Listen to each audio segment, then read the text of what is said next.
Meron ng modernized vehicle, particular sa Region 6. Tama po. Tama po. May ini-implement po kayong pagtaas ng pamasahe which is 40% sa Region 6 para sa modernized vehicles. Tama po, mali? Tama po dahil po may petisyon para sa fare increase, hindi lang po sa modern, kung hindi Mr. pati sa Chair, traditional Mr. PUJ. Alam niyo po, kanina pa ako, pasensya, tao lang tayo. Kanina pa po ako mainit ang ulo eh. Ang daming nagugutom, tapos paikot-ikot pa. Simplihan po natin kasi limited po yung time. Una, linawin natin. May modernized vehicle sa kayo sa Region 6, tama po? Tama po. Nag-implement kayo ng increase ng pamasahe, tama po? Tama po. Yung ini-implement yung increase, magkaiba yung sa traditional jeepneys, magkaiba po sa modernized vehicle, tama po? Tama po. O malinaw, Mr. Chair. Mr. Chair, if I might be allowed, meron po akong video na gusto ipakita eh.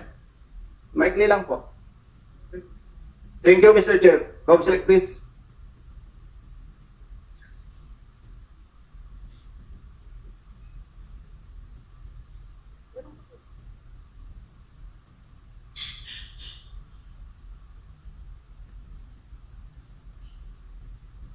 RD Region 6, baka sabihin mo, nakaparada lang yan.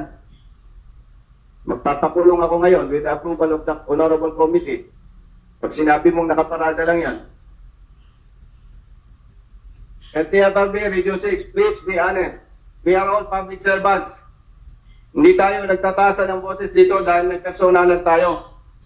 Nakakawa lang yung mga kababayan natin dahil sa iba nating mga kasama.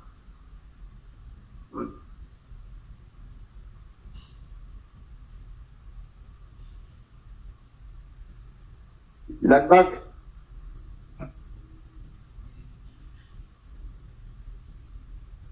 O yan. Honorable members of this committee, tingnan po ninyo kung yan ba'y nakaparada lang o talagang mas mapapakinabangan, pahinugan ng saging eh.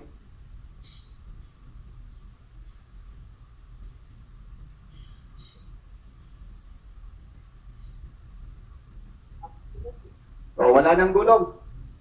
May mga dako na. Important po yan. Siguro, Honorable Busita, identify din natin muna sa kinunan yung video.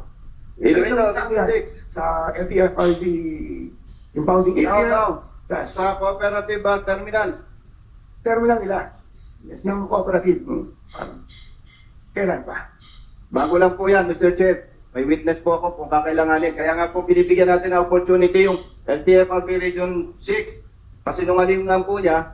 And with the support of this Honorable Committee, kung pwede, magpakulong po tayo doon sa sinungaling. Hindi, sige muna. What's your point in showing this video? Kasi po, pinapakita po natin yan, Mr. Chair, nag-uumpisa pa lamang, napakadami ng nakabasurang sasakyan. Much more, pag pinayagan po natin itong ginagawa ng mga kasama natin, pilit itinutulak yung imported vehicles, marami pa po na masasakripisyo. Yan po ang punto natin, Mr. Chair, na dapat natin pigilan. Basura yan eh. Mr. Chair. Mr. Chair. Okay, to continue, Mr. Chair. Pero member. No. I'll just ask the NFRB. Anong stand dyan? Ano ba yan? Ano ba yung pinapakita ni Honorable Busita dyan? Yes, Mr. Chair. Mr. Chair, if I may. With the indulgence of Honorable Congressman Garcia, sir, let's not ask the LTFRB Central Office. Yan po ang concern ng LTFRB Region 6. Yes, please. Paki-explain lang ano yung mga pictures na pinakita ni Honorable Busita. Mr. Chair, I have just seen the video now, and I saw the name of the cooperative. And with the indulgence with the Honorable Congressman, I would like to also investigate. Because I overheard behind me that familiar sila sa cooperative. Yes. There's now my dispute. Honorable, with your indulgence, Honorable Congressman Garcia, simple. Ang Region 6, hindi niya alam nangyayari sa region po niya. Ibig po bang sabihin, totoo yung spekulasyon natin na kayo, ini-implement ninyo, wala kayong pakialam sa kooperatiba. Imagine, 6 years from LTFRB Region 6. Mr. Chair, para ka lang isang commander ng isang komande. Hindi mo alam? Mr. Chair, again, kaya ko po pinapakita yan. Gusto kong makarating sa ating Pangulo, President BBM, na nag-uumpisa pa lang tayo, ang dami na nating basura. At huwag nating hamakin yung ating traditional jeepneys. Wala tayong makikitang basura na katulad yan. Magkano po yan? Millions of pesos. And Mr. Chair, pag hindi napigilan ng ating Pangulo itong ginagawa ng ating mga kasama, hindi magtatagal, basurahan na tayo. At hindi, now, gusto ko lang Mr. Chair malaman sa LTFRB, sasabihin pa po rin ba ninyo na hindi nyo alam yan o baka meron kayong staff na magko-confirm? LTFRB Region 6. Mr. Chair, I'm not privy to the incident, but I will definitely look into it. Okay. We have, I think, whole day tayo dito. Meron po kayong staff. Yes. Mr. Chair, pwede po bang ipa-verify ng Region 6 yan? Yan po ay, may witness ako bago yan. And in fairness to LTFRB Regional Director, Regional Chief, hindi rin man tama na i-insist ko na yan ay tunay at totoo. Will you verify, Mr. Chair? Maybe you should identify also the exact place where Mr. Chair, yan po ay sa Iloilo. And more than, I think, 6 years na si RD, Region 6. Hindi ko na po kailangang, masyadong mainsulto naman siya, Mr. Chair, kung i-identify ko pa yung exact address. yeah, but LTFRB, Mr. Chair. During the previous hearing, Mr. Chair, simpleng tanong, paikot-ikot. Napakalaga po ito sa ating mga kababayan, Mr. Chair. Hindi naman po ito natin concern. Ito concern ng mga drivers, mga pasahero, mga operators. So please, Mr. Chair, LTFRB, simplihan po natin ang tanong. Hindi ako makamove on dito Mayroong fare increase, may pagtaas ng pamasahe sa pinatutupad ninyong modernization program. Meron po o wala? Wala po, Mr. Chair.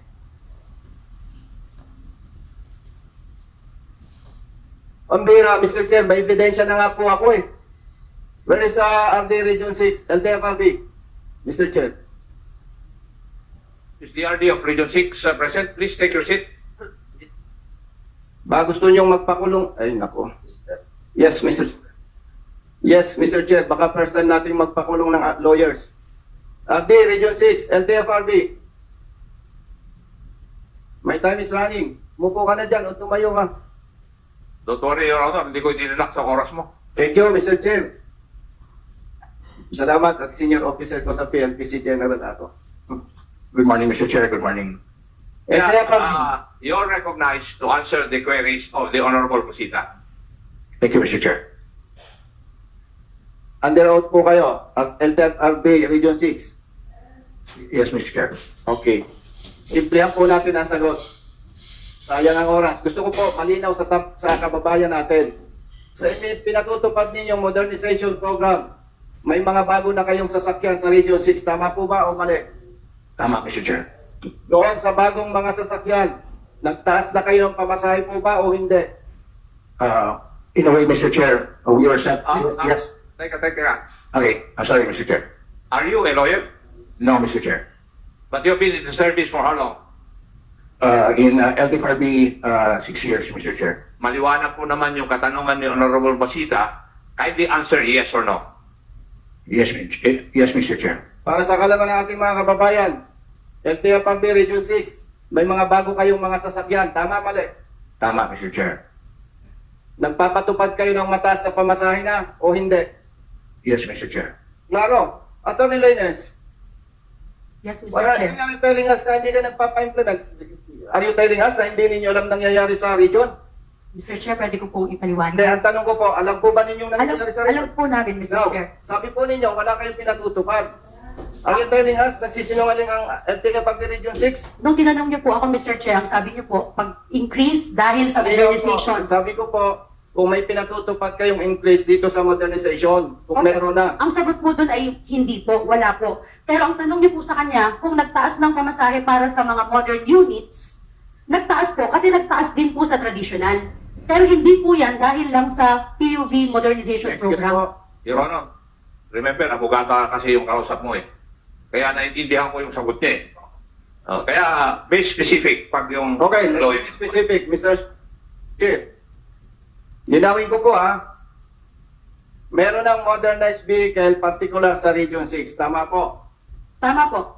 may ini-implement po kayong pagtaas ng pamasahe which is 40% sa Region 6 para sa modernized vehicles. Tama po, mali? Tama po dahil po may petisyon para sa fare increase, hindi lang po sa modern, kung hindi Mr. pati sa Chair, traditional Mr. Chair. PUJ. Alam nyo po, kanina pa ako, pasensya, tao lang tayo. Kanina pa po ako mainit ang ulo eh. Ang daming nagugutom, tapos paikot-ikot pa. Simplihan po natin kasi limited po yung time. Una, linawin natin. May modernized vehicles sa kayo sa Region 6, tama po? Tama po. Nag-implement kayo ng increase ng pamasahe, tama po? Tama po. Yung ini-implement yung increase, magkaiba yung sa traditional jeepneys, magkaiba po sa modernized vehicle, tama po? Tama po. O malinaw, Mr. Chair. Mr. Chair, if I might be allowed, meron po akong video na gusto ipakita eh. Maikli lang po. Thank you, Mr. Chair. Comsec, please.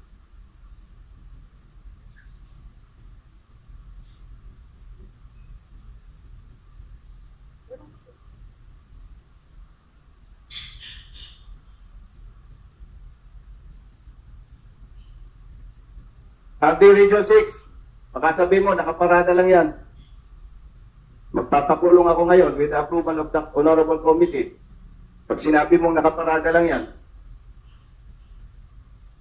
LTFRB Region 6, please be honest. We are all public servants. Hindi tayo nagtataasan ng boses dito dahil may personalan tayo. Nakakawa lang yung mga kababayan natin dahil sa iba nating mga kasama.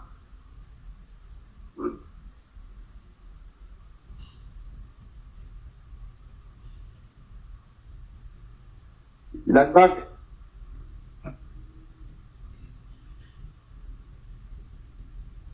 O yan. Honorable members of this committee, tingnan po ninyo kung yan ba'y nakaparada lang o talagang mas mapapakinabangan, pahinugan ng saging eh.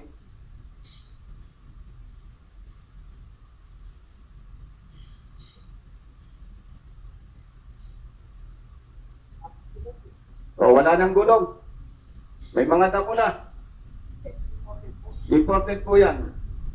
Siguro, Honorable Busita, identify din natin muna sa tinunan yung video. Iloilo, Sa- Region 6. Sa LTFRB impounding Ikaw area, daw. sa Sa cooperative terminals. terminal nila ng cooperative. Kailan pa? Bago lang po yan, Mr. Chair. May witness po ako kung kakailanganin. Kaya nga po binibigyan natin ng opportunity yung LTFRB Region 6. Pasinungalingan po niya. And with the support of this Honorable Committee, kung pwede, magpakulong po tayo doon sa sinungaling. Yes, sige muna. What's your point in showing this video? Kasi po, pinapakita po natin dyan, Mr. Chair, nag-uumpisa pa lamang, napakadami ng nakabasurang sasakyan. Much more, pag pinayagan po natin itong ginagawa ng mga kasama natin, pilit itinutulak yung imported vehicles, marami pa po na masasakripisyo. Yan po ang punto natin, Mr. Chair, na dapat natin pigilan. Basura yan eh. Mr. Chair. Okay, tukol kayo, Mr. Chair. Pero member, No. I'll just ask the LTFRB. Anong stand niyo dyan? Ano ba yan? Ano ba yung pinapakita ni Honorable Busita dyan? Yes, Mr. Chair. Mr. Chair, if I may. With the indulgence of Honorable Congressman Garcia, sir, let's not ask the LTFRB Central Office. Yan po ang concern ng LTFRB Region 6. Yes, please. Paki-explain lang ano yung mga pictures na pinakita ni Honorable Busita. Mr. Chair, I have just seen the video now, and I saw the name of the cooperative, and with the indulgence with the Honorable Congressman, I would like to also investigate, because I overheard behind me that the familiar sila sa cooperative. Yes. There's now my dispute. Honorable, with your indulgence, Honorable Congressman Garcia, simple. RD Region 6, hindi niya alam na nangyayari sa region po niya. Ibig po bang sabihin, totoo yung spekulasyon natin na kayo, ini-implement ninyo, wala kayong pakialam sa kooperatiba. Imagine, 6 years from LTFRB Region 6. Mr. Chair, para ka lang isang commander ng isang komande. Hindi mo alam? Mr. Chair, again, kaya ko po pinapakita yan. Gusto ko makarating sa ating Pangulo, President BBM, na nag-uumpisa pa lang tayo, ang dami na nating basura. At huwag nating hamakin yung ating traditional jeepneys. Wala tayong makikitang basura na katulad niyan. Magkano po yan? Millions of pesos. And Mr. Chair, pag hindi napigilan ng ating Pangulo itong ginagawa ng ating mga kasama, hindi magtatagal, basurahan na tayo. At hindi, now, gusto ko lang Mr. Chair malaman sa LTFRB, sasabihin pa po rin ba ninyo na hindi nyo alam yan o baka meron kayong staff na magko-confirm? LTFRB Region 6. Mr. Chair, I'm not privy to the incident, but I will definitely look into it. Okay. We have, I think, whole day tayo dito. Meron po kayong staff. Yes. Mr. Chair, pwede po bang ipa-verify ng Region 6 yan? Yan po ay, may witness ako, bago yan. And in fairness to LTFRB Regional Director, Regional Chief, hindi rin man tama na i-insist ko na yan ay tunay at totoo. Will you verify, Mr. Chair? Maybe you should identify also the exact place where Mr. Chair, yan po ay sa Iloilo. And more than, I think, 6 years na si RD, Region 6. Hindi ko na po kailangang, masyadong mainsulto naman siya, Mr. Chair, kung i-identify ko pa yung exact address. yeah, but kung di naman applicant yan eh. Kooperatiba yan, Mr. Chair. Nag-apply with the LTFRB. Mr. Chair, yan po, kooperatiba yan. And modernized vehicles yan, Mr. Chair, yes. Yeah, Mr. Chair, excuse lang. Yes. ID, no? Ba't ko lang, based lang dyan sa pinakita ni Congressman Busita, based lang sa pinakita niya, can you give me a comment lang na ano masasabi mo? Based, wala pa tayo na totoo yung picture, ngayon yan, pero based on facts na pinakita yung picture na sinasira ng mga modernized jeep. Ano masasabi mo dyan? Well, Mr. Chair, I wouldn't want to speculate. That's why I would like to gather the exact facts so I could present. No, hindi kita, based nga sila kasi kami, nakita namin, ang dami, di ba? Ano unang maiisip pag nakakita ka ganun kadami sasakyan sa lugar mo pa? Well, I would see eating away may problema pag-manage sa co-op. Co-op ang may problema. Yes, Mr. Hindi Chair. ba pwedeng in-import lang yan, hindi ba nabibenta or what, di ba? Kasi talagang tama si Congressman Busita. Sira-sira na. Ilang taon na yan dyan, di ba? So ikaw man ang lumagay sa kanya, based lang to sa ng video, as a official ng LTFRB, ano mag-comment mo doon? I will initiate investigation, Mr. Chair. No, I mean now. Nakita mo ngayon. Yeah, nakita ko lang. I got the name actually of the cooperative, and I will concur with the good congressman that I will call my staff now and look into it right now so I can update the good congressman. Update pa lang dun sa pictures. What I'm asking you is ngayon, nakita mo ngayon, napanood mo, anong nararamdaman mo? Bilang ikaw ang RD ng Region 6 at sa lugar mo nangyari yan. Well, honestly, not good, Mr. Chair. Do you feel bad about it? Yes, Mr. Chair. Well, it would represent the region that regardless kung for sa co-op or not, it really would represent the region that the co-op, regardless, mismanaged, so it won't look good.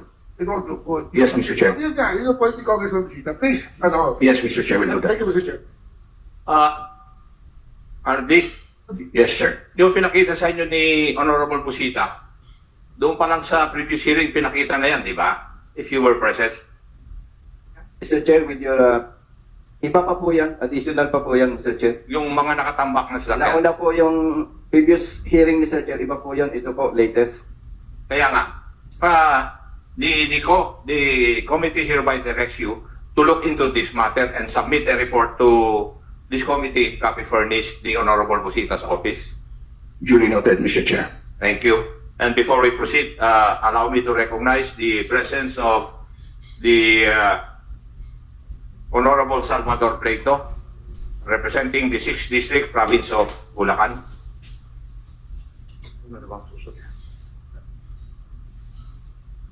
Tapos ka naman. Actually, Mr. Chair, hindi pa po. Please proceed. Thank you, Mr. Chair. Mr. Chair, meron po ba tayong, ano ba ito, yung, na-stress ako dun, CDA ba yun? Cooperative Development Authority, Mr. Chair, meron po ba tayo? Nandito po. CDA, pwede po ba kayong makinig habang may itatanong po ako sa LTFRB? LTFRB, sa ngalan ng public service, paumanin po, ito yung aking observation. Sa consolidation po, itatanggi ninyo at itinatanggi ninyo na pinipilit ninyo, inoobliga ninyo ang mga drivers, operators to consolidate and join sa kooperatiba or corporation. Sinasabi po niyo yan. Pero, bilang retired police, hindi naman tayo paniwalain sa chismis. Binabalidate po natin yan. Ang ginagawa po, Mr. Chair, ng LTFRB, pag due for renewal ang sasakyan mo, uobligahin kang pumirma para doon sa consolidation at isosurrender mo ang iyong prangkisa. In other words, Mr. Chair, kahit itanggi nila, ang katotohanan, pinipilit nila. Now, matanong ko muna sa LTFRB, Mr. Chair, alam po ba ninyo yung Republic Act number 9520? Mr. Chair, for the LTFRB? LTFRB. Mr. Chair, the Cooperative Act of the Philippines, Mr. Chair. Yes, thank you, Mr. Chair. Pwede po bang madinig sa LTFRB yung Article 3 sa General Concept of Republic Act 9520, Cooperative Code of the Philippines? Pwede po bang madinig, Mr. Chair? Read Article 3, Mr. Chair. Yes po, Article 3. Article 3, General Concepts. A cooperative is an autonomous and duly registered association of persons with a common bond of interest who have voluntarily joined together to achieve their social, economic, and cultural needs and aspirations by making equitable contributions to the capital required, patronizing their products and services, and accepting a fair share of the risks and benefits of the undertaking in accordance with universally accepted cooperative principles. LTFRB, tama po ba? Ang ganda? Tama po. Tama po. Napangiti si ma'am. Actually, Mr. Chair, kaibigan ko yan eh. Kaya lang, sa ngalan ng public service, ceasefire tayo. Doon po, Mr. Chair, sa binasa po ng LTFRB sa Article 3 of Republic Act 9520, may nabanggit po doon with a common bond of interest. LTFRB. Yes, Mr. Chair. Ang dami pong complaints. Ilang araw na po, nag-conduct ng hearing si Honorable Chair, ako, na patunay na maraming complaints. Kaya nga po may mga nakatambak na sasakyan, hindi na nagko-cooperate ang maraming drivers. Dahil ang ramdam na po nila, with all due respect, ang ramdam po nila, niloloko na sila. Sinurrender yung prangkisa, sinacrifice yung pinaghirapang mga sasakyan, nag-join sa corporation, ang laki ng kinolekta ng corporation, kung ano-anong fees, nandyan din yung mga kooperatiba, may nagsabi pa dyan, nakatanggap ng 400,000 per unit, a total of 16 million pesos. Ang dami, Mr. Chair. So, dagdag ko lang, Mr. Chair, minabanggit po din dito na who have voluntarily joined together. Mr. Chair, pwede bang malaman sa LTFRB, voluntary pa ba yung ginagawa po ng ating mga drivers and operators? But before you answer, Madam, please. Nagagalit po ako, hindi dahil for whatever reason. Nagagalit po ako on behalf of our kababayan na umiiyak na. And by the way, Mr. Chair, hindi ko po ugali ang manakot. Ako po ay nagmamalasakit sa inyo. Pag hindi po natin ito naayos, nalalagay po sa peligro ang buhay ng iba nating mga kasama. I'll be honest with you, marami na po ang nagagalit sa LTFRB. Dahil dito, marami na po ang nagugutom, marami na po ang umiiyak. Hindi po ako nananakot. May malasakit po ako. Kung hindi po natin ito maiayos, nalalagay po sa peligro ang buhay ng iba nating mga kasama. To continue, yung po ba voluntarily ba?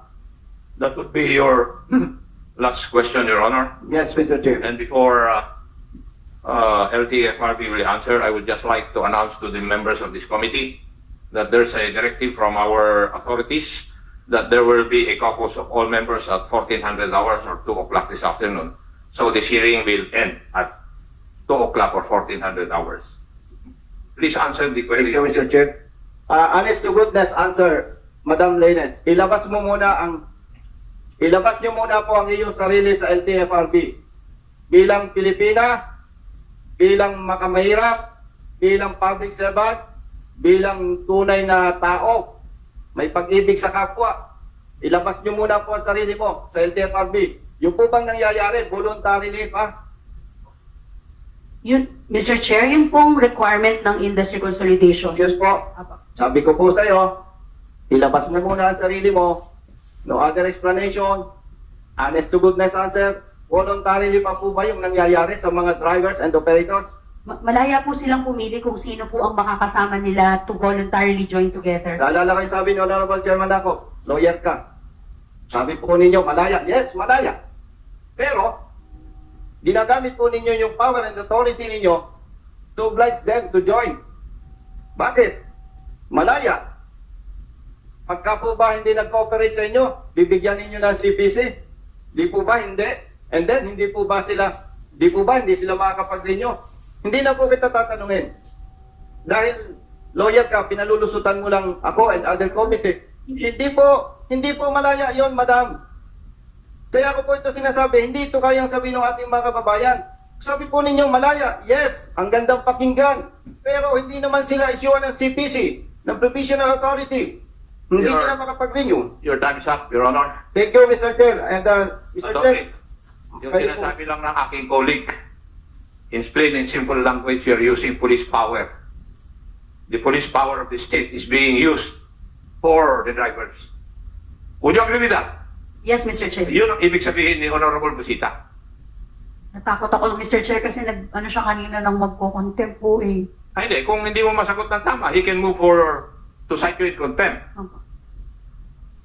It's part of our rules, Madam. Yes, Mr. Chair. Yeah. and Are you satisfied with the answer? Talaga namang ginagamit nila yung police power of the state eh. at sa salitang Tagalog, sir, pasensya po. Pasensya, Mr. Chair. Walang personalan, public service lang. May pang-aabuso po kasi. Pasensya po, Mr. Chair. Kung mali po ako, pasensya po. May pang-aabuso dito. Mr. May- Chair, isang question lang kung pwede. Kanino? Sa CDA po. Please proceed. CDA. Tama po ba na sabihin ko, ang ganda pala ng kooperatiba? Nagbasa po ako kagabi, Mr. Chair. Talagang wala kang masabi. Pero there are 3 weaknesses pala sa kooperatiba. Are you familiar, madam? I'm familiar with cooperative, sir, pero yung sinasabi niyo pong yes, may mga weaknesses din po. Marami, 3 po yan. Familiar po kayo doon sa 3 weaknesses. I think number 1 is governance. Marami naman pong weaknesses, sir. Alam ko po, medyo, kumbaga sa klase, naidlip ka. Wala sa review. Your Honor, second question. Yes. Yes, Mr. Chair. Hindi ko na po pipilitin kung alam po ni Madam yung weaknesses. Alam mo, hindi mo lang po ma-recite. And nabanggit ko ito, Mr. Chair. Ang ganda po ng kooperatiba, pero dinadanas po nila yung 3 weaknesses. And maybe for the next hearing, Mr. Chair, pwede po siguro assignment natin sa CDA para po ma-explain natin at makalas po natin, makita natin yung problema. And meron po, Mr. Chair, na merong mandato, may powers and functions ang Cooperative Development Authority. At dati po, Mr. Chair, kahit ako, amenably, nakanganga ako, hindi ko alam kung paano ipagtatanggol itong mga naabuso nating mga kababayan. Samantalang mayroon palang nandyan yung CDA na dapat nagpuprotect sa kanila kung magagawa po nila yung kanilang mandato at sinseridad na serbisyo. Mr. Chair, kulang po tayo sa oras. Maraming salamat po.